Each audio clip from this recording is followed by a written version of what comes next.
Gentlemen, good evening. Good afternoon. If you're still afternoon, I know you've had long days, so we'll get right to our topic. My name is Mike Carter. I am on Twitter at MDRC0508. You can find my work at Fantrax. You can also find it now at Rotoballer, which I just started at here in the last couple of weeks. And I also co-host the Fantasy Baseball Beat. With me tonight are three wonderful guests to discuss the quagmire that becomes bullpens in the Major League Baseball. I would introduce you to all of these guys, and then we will give you some ideas on where to find some of these guys that might be able to get you some save opportunities throughout the course of the season. So let me do a couple of brief introductions for you. First off, my good friend and a person I consider a mentor, Tim McLeod. Tim is found at Prospect 361 doing player analysis, rankings, a weekly waiver wire article, and he also co-hosts a podcast with Rich Wilson on the P361 podcast. When not digging out of the constant barrage of snow in northwestern Ontario where he lives, or going on 800-mile treks across country, Tim is researching the NPB and the KBO for the next great Asian player heading to MLB. Tim, welcome to the show. Thanks so much for coming on with us tonight. Well, thanks, Mike. My pleasure. And I've got to congratulate you because my search is now complete with your White Sox signing Eric Fetty. The dream has gone beyond a dream, Mike. It really has. Well, but let me say, you were the one person that was a lifeline in that situation and gave me hope. So I'm going to stick with that. Okay. Hope's a good thing, Mike. Hope is a very good thing. It is. And I'm also going to introduce you to another new friend, Nate Kosher. Nate is a Twin Cities baseball writer for Pitcher List and is a member of the Reliever Ranks team. He grew up watching the low-budget Twins teams in the Metrodome, as I did, being a White Sox fan and having the Twins be in the same division, before eventually converting to the Arizona Diamondbacks, specifically because he really liked the team color. That's right. The power of the teal and the purple in the 90s. You can read more of Nate's writing in his newsletter, The Relief Pickle. Nate, welcome to the show. Good evening. How are you doing tonight? I'm doing great. Happy to be here and nice to meet both of you. I have never met you guys before, so glad to do it here. Can I call you neighbor, Nate? Because I'm about 300 miles straight north of you. Oh, neighbor works. Okay. Minnesota's close enough. Yes. That will play. And joining us as well is our other guest here, our good friend, Callen Elslager. I said it correctly. I said I was going to say it correctly. I asked to make sure that I had it pronounced correctly. And Callen is a law student at Widener Law Commonwealth, and when he doesn't have his head in a book studying law, which is an all-day fiasco for those of you who've ever had to study law, he can be found with his head in Fangraphs or Baseball Savant page, learning more about the sport that he loves, which is baseball. Hello, and welcome to the show. Thanks for joining us. Thanks for having me. I was was on my way home from work, but as soon as the streamed and hit some traffic, so appreciate getting back on. It's the way it always goes, man. No good deed goes unpunished, guys. Right? So what we want to talk about tonight. Obviously, everyone knows that we're here for PitchCon, and we're trying to raise money for ALS. We're trying to raise $10,000 for the ALS Foundation. 100% of everything that we make here is donated. So if you're watching and you get anything from these guys tonight, which I know that you will, please consider making a donation and helping us reach that goal of $10,000 if you have the means. It's a great privilege to be able to be here with these guys tonight, and also all the programming that you're getting over the course of the next 5 days. Anything you can donate helps. $5, $25, whatever it might be. So please consider doing that. So we are here to talk about the quagmire, as I said, of middle relievers. And what we're specifically looking for, guys, are middle relievers that we think might be able to get some save opportunities this year. So before we dive into that conversation and give the audience some guys that we might be targeting in that realm, I was wondering if we might be able to discuss a little bit the metrics that you guys use when you search for players that could help you get these save chances. And Tim, I'll start with you and we'll just go around. We'll switch the order as we go. But I was wondering if you might be able to share with people what metrics you look at when you make these decisions on who you're going to roster. Well, the big one for me is opportunity. I know that's not a metric or one of the 10 categories we use, but when you start looking at middle relievers, the strikeout rate's important. But the single most important thing for me is that potential for opportunity. And I have a tendency to want to look at closers that I feel are on shaky ground and start combing the depths of their bullpen for relievers that I think could get the opportunity should there be failure. So for me, opportunity is huge. Makes a lot of sense. Nate, how about you? What's something that you look at there in terms of a metric or a pattern that you might be looking at in bullpens? Yeah, obviously, I was going to say sort of the environment that the closer's in, which is, similar to opportunity, and obviously strikeout rates, because that's something we look for, and evening out our ratios, and that's just where the talent goes, the guys with the stuff. But I'd also say checking out velocity, because if you're trying to kind of look down the road and you see, okay, this guy might be someone who's not going to last long in the closer role, who's going to be stepping up, and you're looking for that guy who's obviously throwing the heat, has good stuff, maybe has shown flashes, and then you project that out and say, well, if that guy ever gets a chance, he could definitely be a keeper.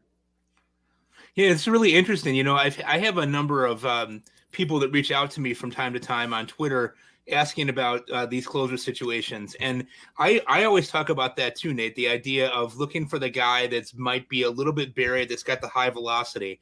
And it might not be apparent to many people that aren't doing the deep dives that we are for the work that we do, that those guys are going to be able to get an opportunity ahead of somebody that might be a setup man, that might be a better known name, right? So right. Like I think of a situation like Baltimore, for example, right? So Baltimore obviously signed Kimbrel.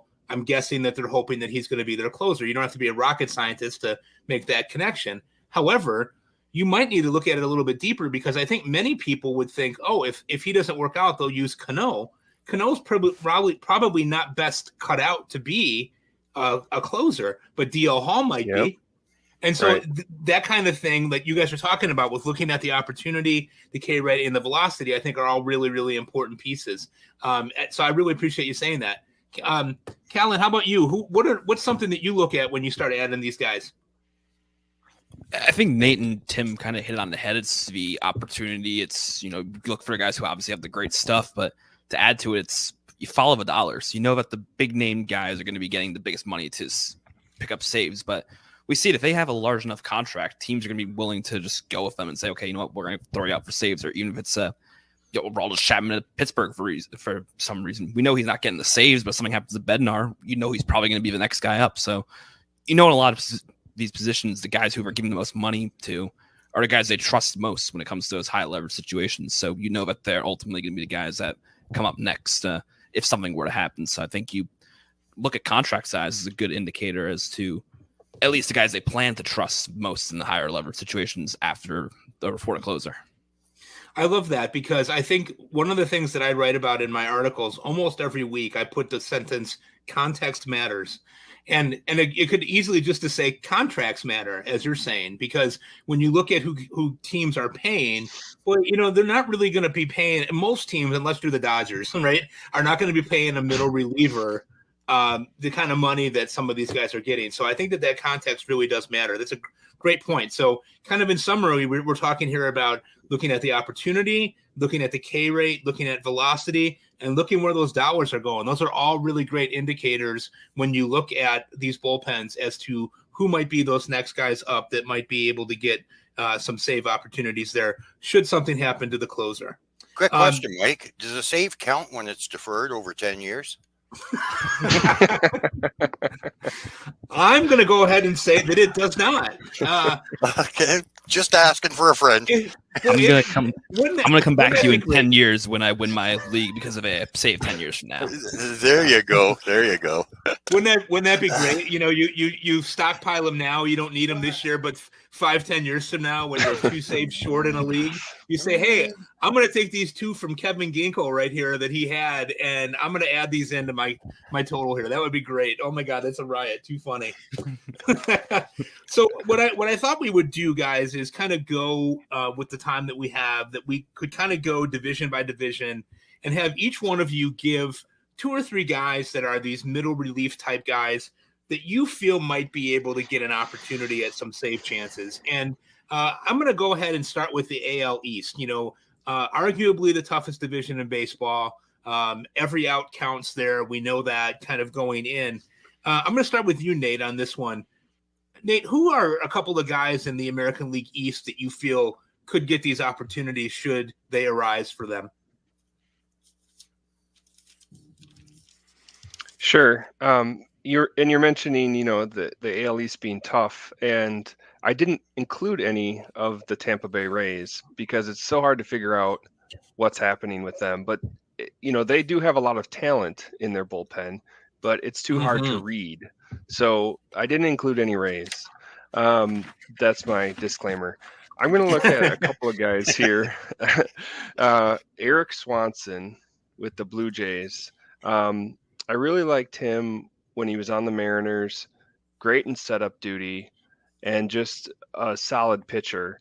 Now we know in Toronto, maybe not a ton of save opportunities, but if anything ever happened with Romano or he got hurt, I think Swanson would step right in and be able to gobble up those chances. Last year he had only 4 saves, but 29 holds and a 2.97 ERA. Is just someone I've looked for in my deeper leagues when I have saves and holds. I've just sort of always liked him. Second name I'm going to say here is Chris Martin with the Red Sox. Surprising season last year, and he is old. He's 37 years old, but he had a great season for the Red Sox. And with Jansen, he's an all-time great. There's no doubt. He's sort of like a Kimbrel where like they may be in the Hall of Fame someday, but it still makes you a little worried when they, come into the game in the 9th, and just a lot of wear on the tires. And, if they go on a bad streak, who's going to get that next shot? And last year he pitched great for the Red Sox, and the Red Sox are obviously bad last year, kind of had a down season. I would think they'd be back a little bit, but their bullpen has also been in flux.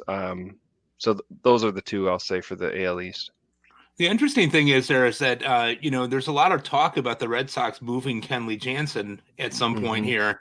And if that should happen, that could open up some opportunities there for Martin. Even though he's a little bit of an older guy, he's proven capable over the last couple of seasons. Those are both good calls. Tim, how about you? A couple guys in the American League East that you might be targeting to get some of these potential save opportunities down the road? Well, I'm staying away from the Rays. I like that approach. There's just so many names, and there's a lot of talent there. Where are you going to throw your dart? Okay, it could go in a number of different directions. I like the Chris Martin mention. I had Martin. Jansen's 37. He's got a history of health issues. I think Martin's a fine pick, and that's about it for me from the AL East. There's not really a lot. Like, I like Swanson as well. Being a Canadian, we get the Jays feed, so I catch all the Jays games. And Swanson's great if you're looking for somebody to provide very high quality insurance for Jordan Romano. Yeah, you can't go wrong with Swanson, but I focused more on a couple other divisions, so I'll leave it at that. I gotcha. Callen, how about you? A couple of guys here that you might be looking at. Being the resident Yankees fan, I feel like I gotta throw a Yankee out there. Oh, Clay boy. Holmes, we know, isn't exactly the safest closer. He's had multiple stretches throughout this past couple seasons where he's gotten pulled from the role because his walk rate gets out of control. So for me, Jonathan Loaizaga stands out for the Yankees in that bullpen. We know the Yankees last year, Michael King was a revelation in that pen. They used him in the high leverage spots, the 7th, 8th, get the ball to Holmes. So it seems to me if something was to happen to Clay Holmes, unless they go out and sign a Hector Neris or Wandy Peralta, like they're rumored to potentially do, Jonathan Loaizaga has that same sort of upside to be that multi-inning fireman type role. The fastball velocity is there, 95th percentile at 97.8 miles per hour on average. We know that Nick, even as a starter, loved Jonathan Loaizaga as a starter. I remember early pitcherless days, him kind of touting him as someone we should be keeping an eye on. So I think there's a lot to like with him in this pen. And if Clay Holmes struggles, which we know he's capable of, I think he might be the guy you want to get in New York at this point. Absolutely. I'm going to take a stand. I am going to throw out a Tampa Bay Devil Ray deep dive that you guys, for those of you who won't touch it, I'll touch it. Okay. Absolutely, there's a problem here in that we don't know who these guys are going to be. Every year they find a Kevin Kelly. Every year they find a Sean Armstrong. The one guy that they picked up off the sort of scrap heap here in the fall was Tyler Alexander from Detroit. Detroit could never figure out what to do with this guy. I could see him becoming a powerful lefty out of their bullpen. Not that he necessarily would get opportunities for saves. Obviously, Adam and Poche are probably the two guys behind Fairbanks. But we also know that Fairbanks has never thrown more than 45 innings in a season. And he's got some health problems with the Raynaud syndrome and different things like that he can't really do very much about. So Tyler Alexander is a name to earmark. I'm not saying draft him. I'm not saying pick him up. I'm just saying if you have an opportunity and you're doing a deep, deep dart throw, like a 50 or something like that, it might be a guy that you might want to think about. So, okay, that's the only stand I'm going to take the whole entire time. Let's shift over to the AL Central, where a couple of us have our favorite teams that we kind of are looking at here. Callen, let's start with you here. Who do you think are a couple of targets that you might have in the American League Central Division? We were hearing these rumors all off season about will Emmanuel Clase get traded? Will Emmanuel Clase get traded?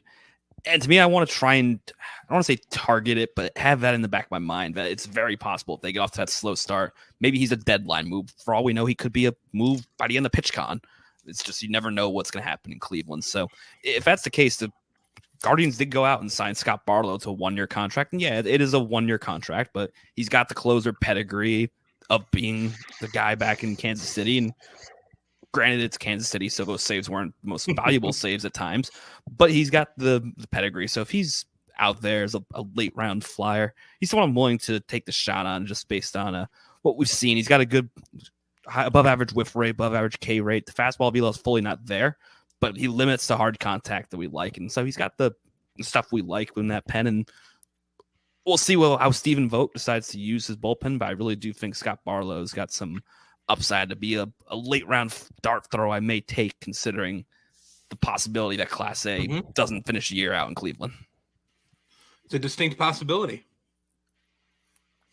Nate, how about some guys here? I know you're a Twins guy, so I hope you're not going to bury us with too many Twins here, but they've got some pretty decent guys in that bullpen. Who are a couple of American League Central guys that you might be looking at here?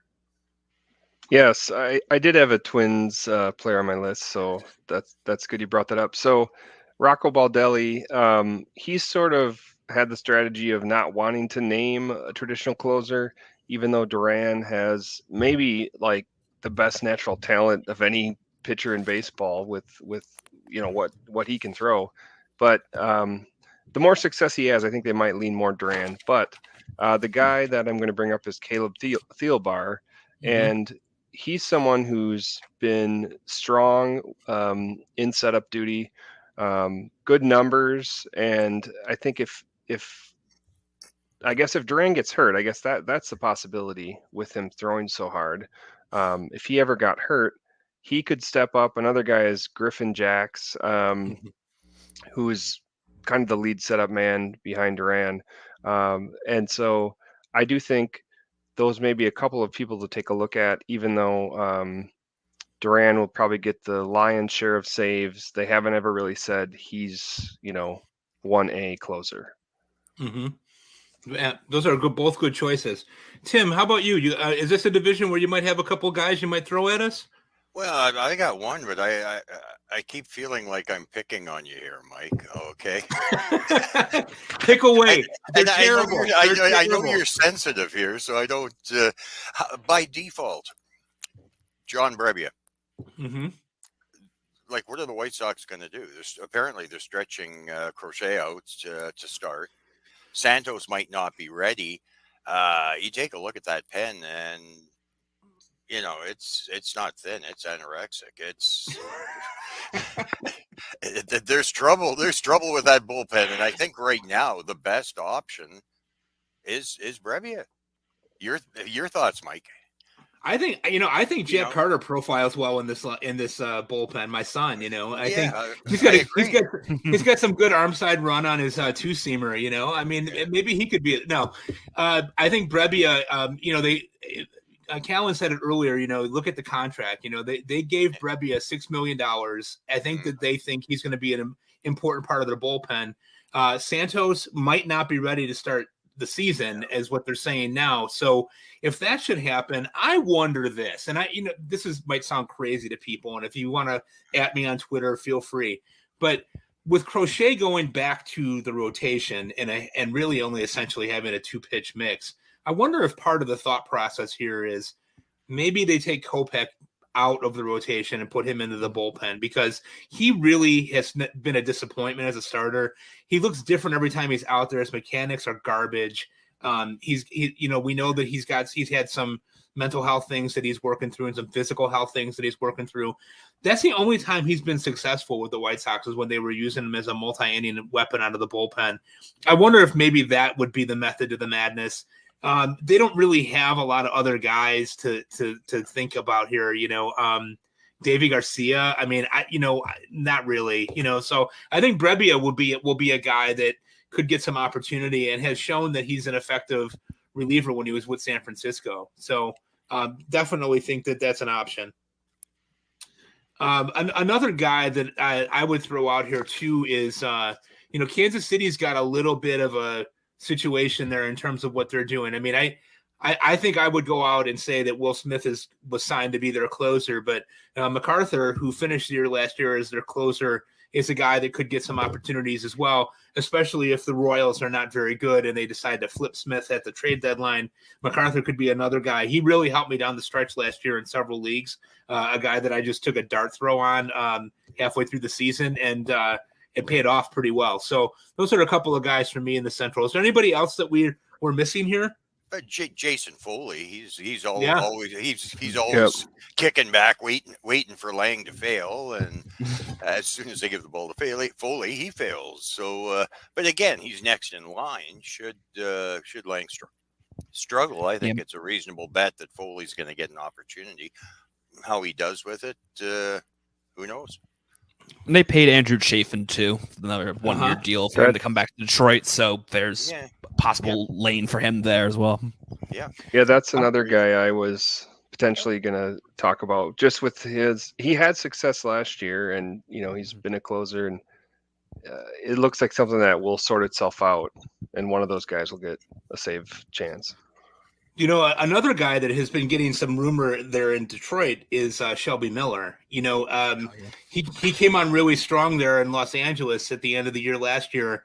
And Jeff Zimmerman, who does the Mining the News column, which is an absolute required reading. If people are not reading that, you're doing it wrong, is what they tell me, right? So but he said in there that there was some talk in the general manager's office that Miller could get an opportunity should those guys flounder in Detroit. And he was showing some pretty high velo at the end of the season last year. And let's remember, pedigree is important too, right? This is a guy that's a former first round draft pick, right? So it's possible, stranger things have happened, and stranger things will continue to happen in baseball, especially in bullpens. Just take a pause here for a second to remind everyone that we are here for PitchCon, and we're talking about deeper dives into bullpens and looking at relief pitchers that could get some save opportunities. If you have an opportunity to be able to support the cause, know that all the money that we are raising over the course of the next 4 and 5 days is going to help ALS research and to help find a cure for that horrible disease. If you can donate, you can go to pitcherlist.com and then go to PitchCon on the site there, and it will take you to a place where you can donate. It's all secure. You can do it digitally. I can do it, and we all know how technologically maladaptive I am. So if you have an opportunity to do that and you're hearing some things that might be able to help you in your leagues, please consider making a donation. Back to our discussion. The AL West all of a sudden looks very, very interesting this past week with a number of different signings that happened there. Obviously, people probably know a lot about Josh Hader signing with the Astros after they learned that Kendall Graveman was going to be out for the year with a shoulder surgery. We also saw a few hours later Robert Stevenson sign with the Los Angeles Angels and start a little bit of a Twitter battle as in terms of what his role was going to be out in Los Angeles. we know that there's a lot of pretty good bullpens here in the American League West. Guys, I'll start with you on this one, Tim. Who is somebody in the American League West that you might be targeting as somebody that might get some opportunities here? Well, everybody's sold on Andres Munoz being the guy in Seattle, but they got a setup guy, Matt Brash. He doesn't always find the strike zone, but when he does, he really cranks up the strikeouts. So I like Brash a lot in Seattle especially for the strikeouts. And again, I think there's going to be some saves sitting there as well. Here's an interesting one. Do you know that Kirby Yates had more saves in the regular season last year than Jose Leclerc? I did not know that. I did not know that. Again, Jose Leclerc has been the closer in waiting since 1987. Somewhere in that. I know I've had him on at least 17 of my fantasy teams over the years.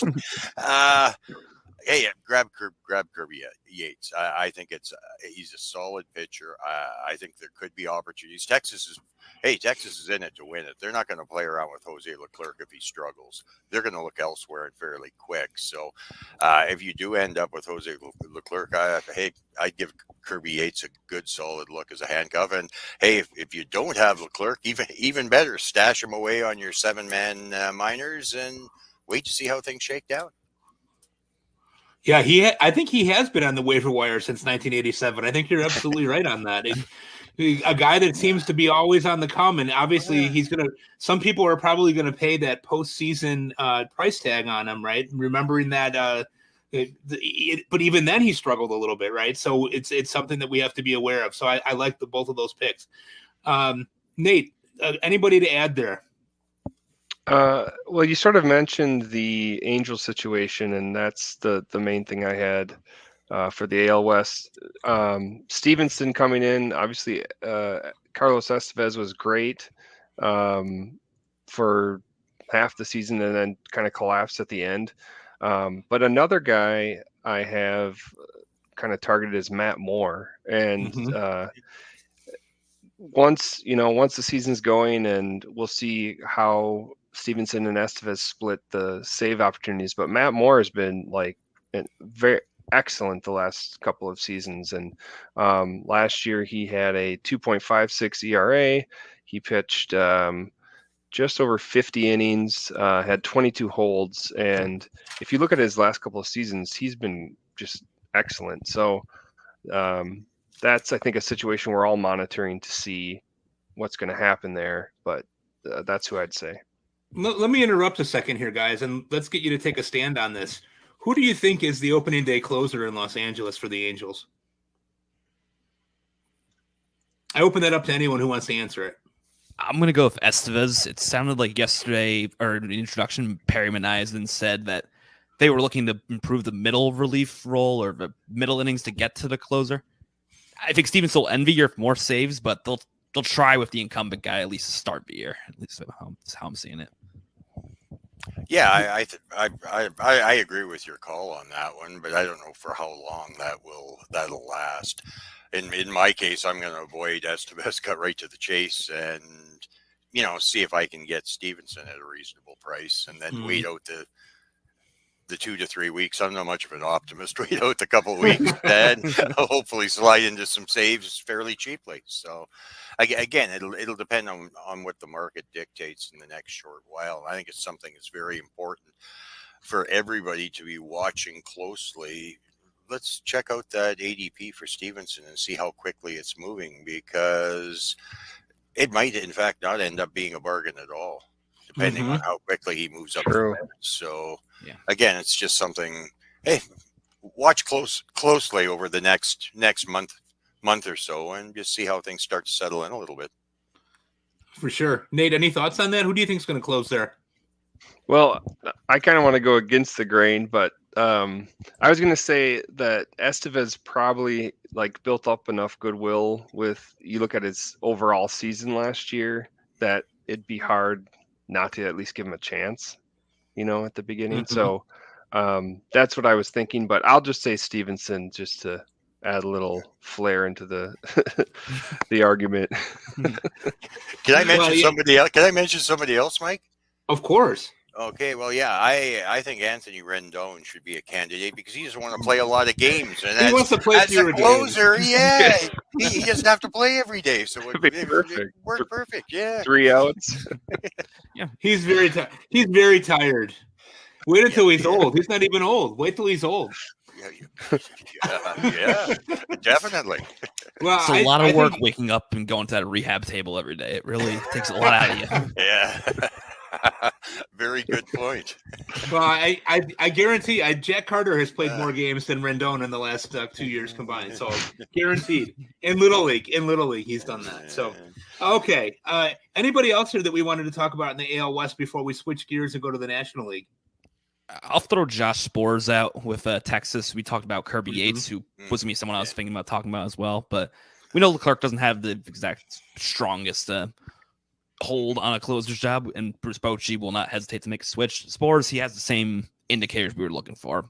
High fastball velocity over 90, almost 97 miles per hour, good whiff rate, 98 percentile last year, 91st percentile in K rate. The numbers itself are not great. It was an ERA over 5, but we saw towards the postseason he was starting to get a little more of those high leverage innings. So I think that he could definitely steal this job and run with it out in Texas. He came on really strong that second half of the season. There's no doubt about that. Just to kind of tie up that American League West discussion, for those of you who might be listening and looking at some of these bullpens, Los Angeles all of a sudden has a really, really deep bullpen after having a lot of questions marks. So they've got Estevez, they've got Stevenson, they've got Moore, who we alluded to, but they also have Jose Soriano. They also have a young guy named Ben Joyce who can really throw. I saw Ben Joyce's debut. It was the same game that Liam Hendricks came back from his cancer treatment last year. Of course, the White Sox ended up blowing that game. Not that anyone's surprised by that. Actually, after Hendricks came in, my kids were like, "We can probably go. They're probably going to lose." So, anyway, long story short, the Angels really do have a very deep bullpen all of a sudden, and there could be some names in there that could be interesting to fantasy players this year. Okay, so shifting over to the National League East, Callen, we'll start with you here. Again, a very tough division. Lots of good arms here in these bullpens. Is there anybody here that you might be targeting that you would share with the listeners today?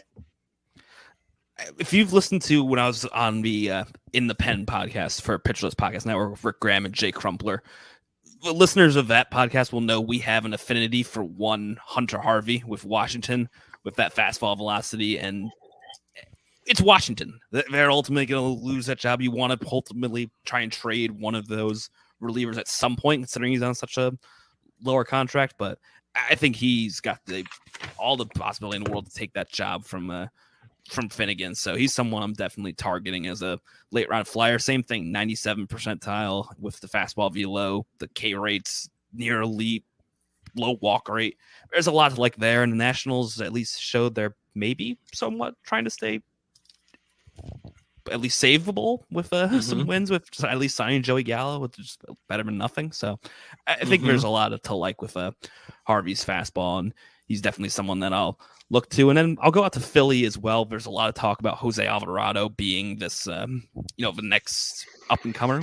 Rob Thompson, besides last year, loves to have the committee. The real question is who's involved in that committee. So you can go with any route with any of those guys, but I'm going to mention Sir Anthony Dominguez briefly as a name just to not forget about. He kind of got overlooked last year because of how good Kimbrel was and how much a breakout Alvarado had. But it's a closer pedigree. It's a ERA that was well below 4 last year. Same thing, high fastball velo, limits to hard contact, has good whiff rate. So I think Sir Anthony Dominguez could possibly emerge as a name that steals a couple of saves from an up-and-coming Jeff Hoffman or the incumbent go-to guy in Alvarado. So he's someone I'm circling as a possible late-round target as well. Yeah, I absolutely think that Philadelphia is going to be an interesting situation to watch because as good as Alvarado is, I'm not sure he's going to get every save opportunity. And there's a good piece of me in doing some research on this that thinks that he might get about 60% of the chances, but there's going to be chances for other guys in that bullpen as well. I don't know how you guys feel about that, if you want to comment on it, but I think that's definitely a possibility. Yeah, I've got 6 names that could potentially get saves in that bullpen: Hoffman, Soto, Dominguez, Stram. Oh, doesn't everybody love Kirkering? Oh yeah, Yeah, like that. Yeah, and then Alvarado. So yeah, there's a lot of quality arms in that bullpen, and hey, by the end of the season, I could see each and every one of them having at least 1 save under their belt.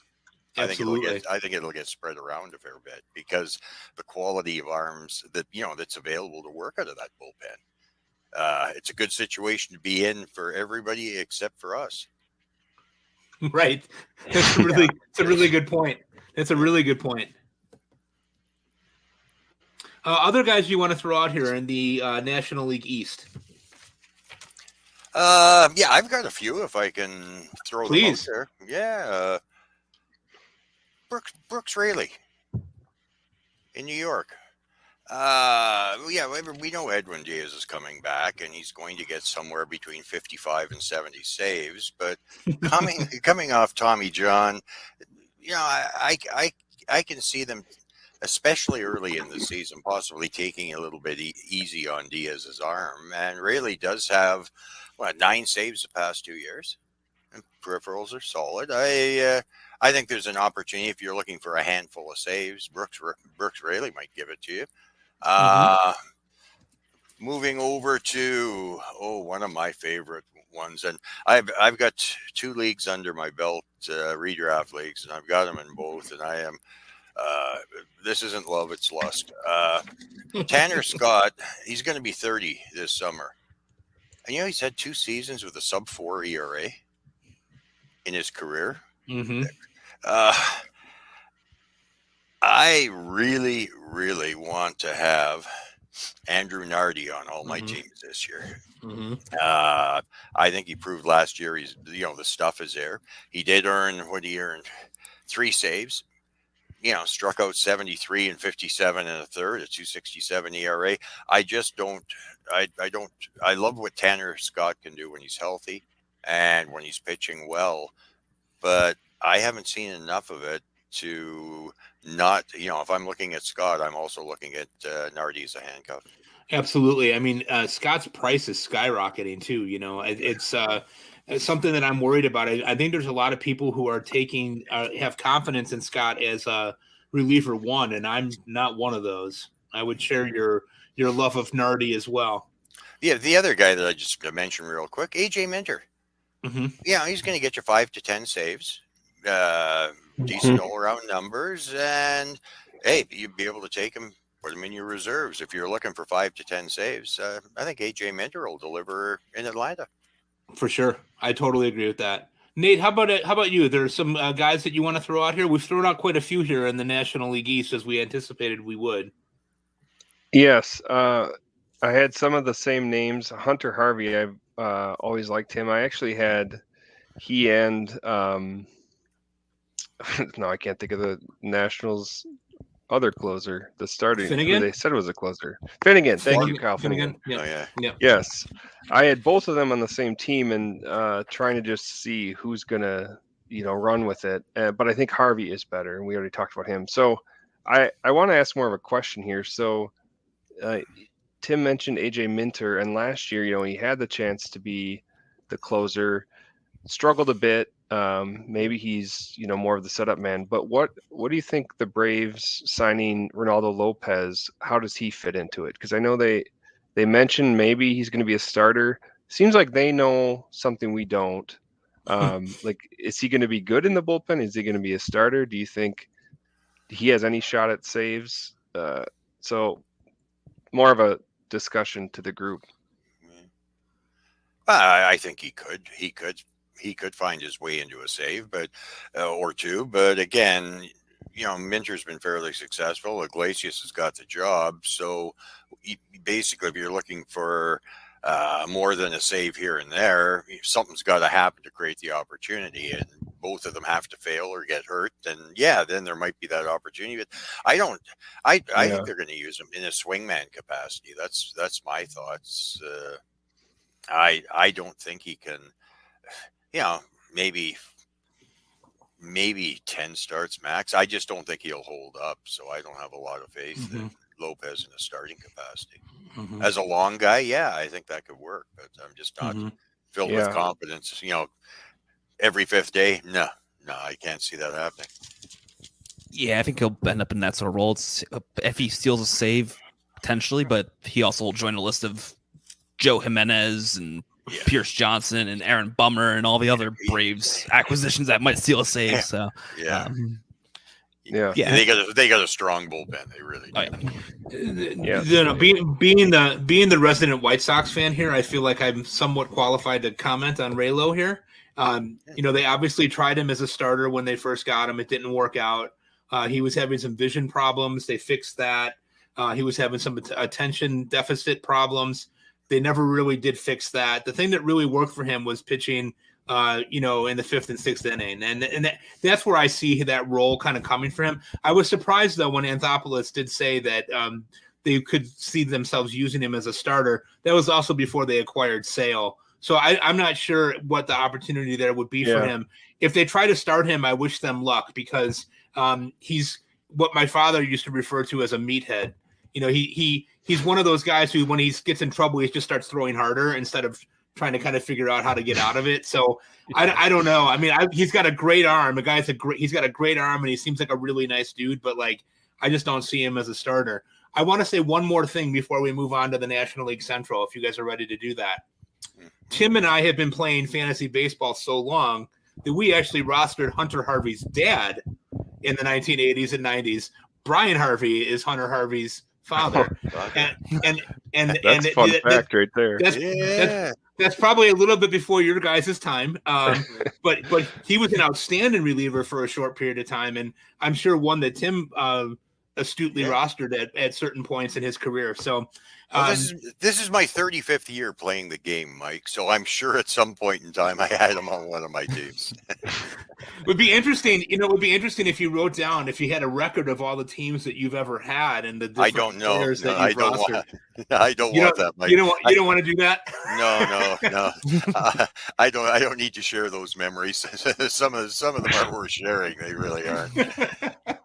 But Carlos Baerga was my first man crush. I love Carlos Baerga. He was terrific. He was definitely terrific. Okay, we got about 12 minutes left before we switch to the next group that's coming in. Just enough time to talk about the NL Central and the NL West, and then one final question. Guys, NL Central pitchers that you might be looking at here. Let's start with you on this one, Nate. Who do you have here? So I think the obvious name people are going to be looking at is Aroldis Chapman now that, Pittsburgh signs him. So Bednar has been the closer and, has done pretty well. But another guy that's been rumored to be traded or be moved. Last year, Chapman bounced around. We all know about, the arm and the talent. And he actually had, 6 saves last season. So obviously with the Rangers and the playoffs, and he can struggle, but he's always just there. And it wouldn't surprise me if he got some save chances. The other guy who I'll bring up is an ex-Tampa Bay Ray, and that's Andrew Kittredge. And if you remember him, he was having a great season. I believe it was in 2022 before he was injured. And I was just kind of looking through the rosters, and that name jumped out at me, and I could see him working his way up to potentially making some noise there in St. Louis. So those were the names that I will put forth for the NL Central. Yeah, Kittredge is a really interesting one. That was a kind of an under the radar trade, but could definitely see with Helsley's health issues, if he continues to have them, that Kittredge could be a guy that could get some opportunity there for sure. Callen, I'll go to you. Who are some guys in the National League Central that you like here? I'm going to shift to Milwaukee, just similar to the reasoning I had with Emmanuel Clase possibly move. We have no idea what's going to happen with Milwaukee in a couple months. They could trade Corbin Burns and Devin Williams and Rhys Hoskins, who they just signed, or they can be competing for the division. We really have no idea. And if that's the case, that Devin Williams possibly could be on the move, we know Abner Uribe has that electric fastball at 99 miles per hour. Same thing. He's got that stuff that can really play in the closer role. So I'm keeping an eye on him, and someone in very deep leagues I might stash just because the Brewers, who knows what direction they're going to go into. And for the same reasons, we saw kind of a breakout year last year from Joel Payamps, and I'm kind of intrigued with that. A very low ERA of 2.5. Good fastball velo, good K rate of 27%, kept the walks, limited the barrels. So I want to circle the Milwaukee middle relief core and monitor that situation, because for all we know, Brewers could be full sellers by the deadline, and all of a sudden we're looking for a new closer. So I definitely want to stash these guys where I possibly can. Well, it depends on how many Hoskongs they get out of Rhys Hoskins, right? So, okay. other guys in the NL Central that you guys have earmarked? Well, I just want to say that I'm on the same page as you, Callen. You know, the Brewers blew their budget with the Rhys Hoskins signing through to about 2032. Are they gonna pay Devin Williams $10 million next year? Yeah, before he heads into free agency. I don't see it, and I share your lust for Mr. Uribe. A great arm, and especially in dynasty leagues, you can find a way to roster him now. Go get it done. For sure. Anybody else here in the NL Central, guys? Not really. No. Yeah, there's not a lot of sexy names there. Not like some of the other divisions that we've been looking at. Okay, finishing up here, guys, with the National League West. The NL West is a pretty strong division there. We know that. There's some interesting bullpen arms to talk about here. Tim, we'll start with you on this one. Who do you have in the National League West that might be some guys that we could take a look at? Well, I prepared a 73-page brief on the Padres bullpen and all the Asian guys that they brought over, Mike. So I guess I should get started, seeing that is my forte. When I look at the collection of arms there, the guy that I like the best is Yuki Matsui. Okay, I know right now he would probably be labeled as a co-closer. I think he's going to end up with the most saves out of that collection of arms. He spent 10 years in Japan and Rakuten, okay? And in those 10 years, he did not have a single season where he didn't strike out more than his innings pitched. And that's starting as an 18-year-old, because he's still relatively young. Yeah, last year, the splitter, it generated a 56% whiff rate. Whoa. That's good, isn't it? Wow. Yeah, I think so. Yeah. You know, his career ERA in Japan was 2.40. He was the quickest player to 200 saves in the history of Japanese baseball. I don't think this kid's getting enough love. Suarez, I like Suarez, but I think Matsui has potential to dominate like Sasaki did, going back to, I think it was around 2000. In that run, but I am really, really high on Matsui. Looking at and again, this is an FYI. Just for pronunciation correctness, okay, it is not Woo Suck Go. Okay, it's San Diego. Okay, it is Woo Sock Goo. Okay, so if you're looking to pronounce his name, he's out of the KBO. The walk rates could be a problem, but he's had 4 consecutive seasons with a 60% plus ground ball rate. This kid can pitch. He's only 25. I think it's going to be a bit of a longer term project, but if there are problems with Suarez or Matsui, he's perfectly capable of being a very, very good arm in San Diego. And with that, there's my NPB and KBO lecture for the night, Mike. And we appreciate it. You are my go-to for these guys. You know that. So whenever they're coming through, I want to get the skinny on them from you. So Nate, a couple guys in the National League West that you might be targeting. Yes, and the first one I'll throw out there, I mean, I think probably other people would be targeting him too, but that's Brusdar Gratterall. great stuff. Last year he did have 7 saves, and the Dodgers, their bullpen last year was kind of hard to figure out. They had a lot of talent there, but a lot of injuries as well. And so if given the opportunity, I think he would excel. I don't think it's a surprising pick. Probably other people would say, would target him as well. But then the other guy I'm going to go with is off my team, the Diamondbacks. And this is a guy that just kind of burst onto the national scene during the playoffs and the World Series. And that's Kevin Ginkel. And had a great playoff run. Really probably the best stretch kind of his career toward the end of the season and then in the playoffs. And looking at Arizona, there'll probably be a lot of save opportunities again. Paul Sewald, he's solid, but at times can have stretches where, he struggles a bit. So I would think Ginkel will be the next man up in Arizona. And so those would be the two, although like I was talking about the Dodgers, in that bullpen, there may be some other names just because there's a lot of talent. So I would just kind of monitor the Dodgers as a whole. For sure. Last but not least, Callen, NL West, somebody you're looking at there. I think you guys covered most of it. I'm going to throw Blake Trinan out there just as another guy who has closer pedigree. He did it with Oakland. He's coming back off of a severe arm injury, but the Dodgers didn't hesitate to pick up his team option.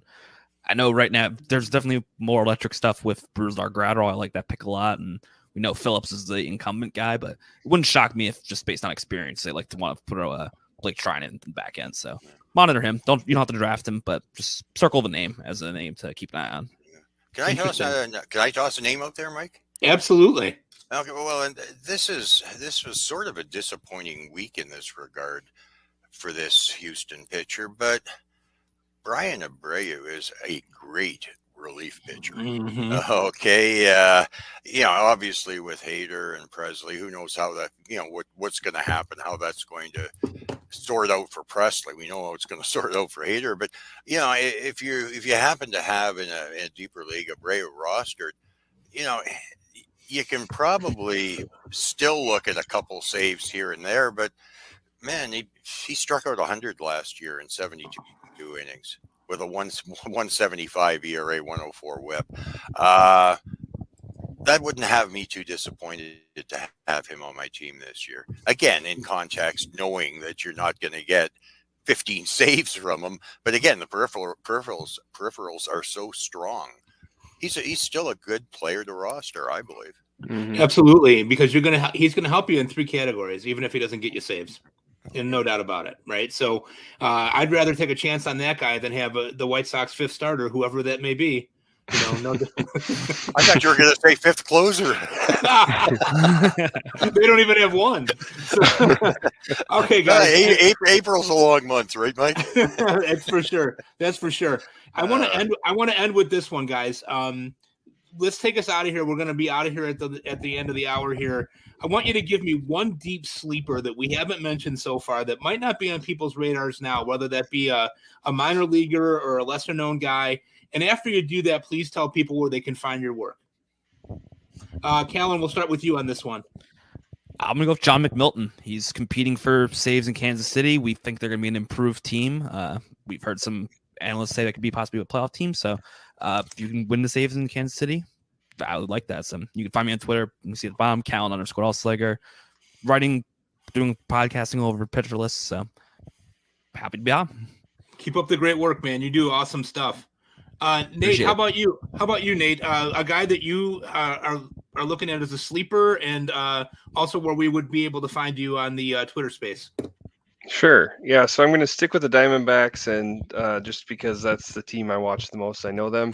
And Andrew Saalfrank was another person who just kind of emerged at the end of the season, did good in the playoffs. He's a lefty and had great numbers, and so I would just say, once again, that's someone to take a look at. I'm on Twitter at Nathaniel Kosher, and for Pitcher Lists, I mainly do the reliever ranks articles, but I've done some other more general baseball stuff, a couple of going deep articles. So look for me there as we come up to the season.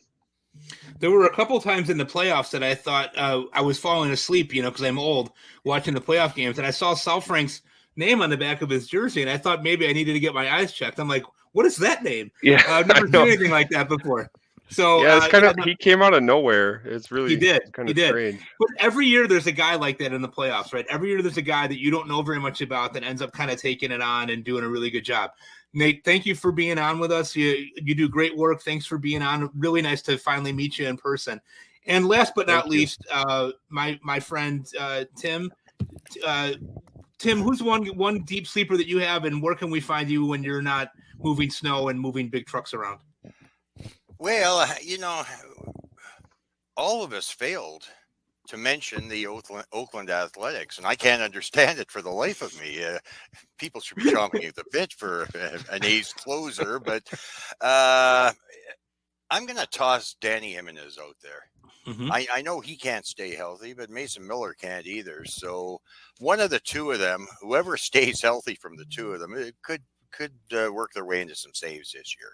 So I'll go with the Oakland bullpen, and hey, pick your poison, whoever stays healthy. I can be found at Prospect 361 on Twitter at RunTMCP361. At Facebook, we have a very active group on Facebook, 3,000 plus members, a lot of fun. And when I'm not hanging out there, I also spend time at Patton & Company. Like I said earlier, it's my 35th year playing the game, and I love it as much today as I did right at year one. So I'm very happy and thankful to be getting ready for another season. Thanks, Mike. Well, thank you guys all for being here and lending your talents to the hour. Once again, we were here for PitchCon and raising money for ALS research. You can go to pitcherlist.com and find PitchCon on the site there and make a donation. Anything helps. We're trying to raise $10,000 through the end of the weekend. So thank you to everyone who was here and listened. Thank you to our esteemed guests, and we hope that you enjoy the next section that's coming your way.